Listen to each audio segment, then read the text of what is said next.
Private వ్యక్తులకు మేలు చేసేందుకు ఈ 150 కోట్ల పైచిలకు ఇవాళటి వాల్యూలో 150 కోట్ల పైచిలకు వాల్యూ ఉన్న ఈ ప్రాపర్టీని కబ్జా చేసేందుకు ఏకంగా చంద్రబాబు నాయుడు, ఆయన కొడుకు, ఆయన పార్టీకి సంబంధించిన ఎంపీ, జనసేన పార్టీకి సంబంధించిన కార్పొరేటర్లు ఇంతమంది ఒకటై పేదలను నిస్సహాయాలుగా ఈరోజు రోడ్డు మీద నిలబెట్టించారు. నిజంగా నేను అడుగుతా ఉన్నా, ఈ ప్రభుత్వం అన్నది పేదల తరపున ఉందా అని.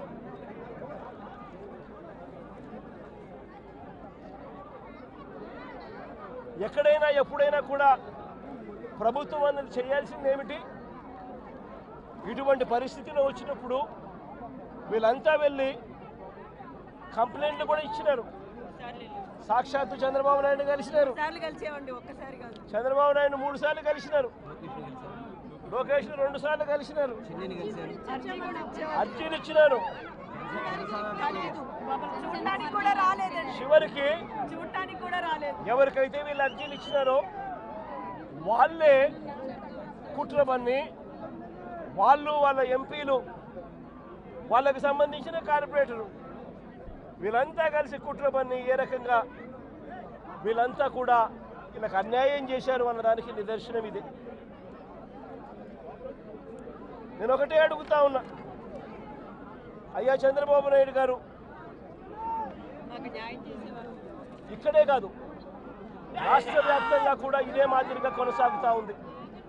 రాష్ట్ర వ్యాప్తంగా కూడా అనేక చోట్ల ఎక్కడైనా చిన్న లిటిగేషన్లు ఎక్కడైనా ఉంటే డైరెక్ట్గా తెలుగుదేశం పార్టీకి సంబంధించిన నాయకులు, ఎమ్మెల్యేలు ఇన్వాల్వ్ అయిపోతూ ఉన్నారు.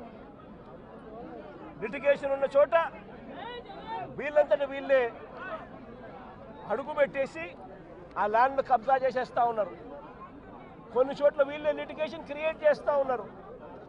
వీళ్ళే నిషేధిత జాబితాలో ప్రాపర్టీస్ను బలవంతంగా పెట్టించేసేస్తున్నారు. వీళ్ళే లిటిగేషన్ క్రియేట్ చేసి వీళ్ళే కూడా కబ్జాలు చేసే కార్యక్రమాలు జరుగుతూ ఉన్నాయి. రాష్ట్ర వ్యాప్తంగా ఇదే రకమైన అన్యాయం కొనసాగుతూనే ఉంది. నేను ఇప్పటికైనా చంద్రబాబు నాయుడు గారికి ఒకటే చెప్తా ఉన్నా, ఈ ప్రెస్ కాన్ఫరెన్స్ ద్వారా ప్రతి ఒక్కరికి కూడా నేను ఒకటే మనవి చేస్తూ ఉన్నా, దీంట్లో సిబిఐ ఎంక్వైరీ జరిగించాలి.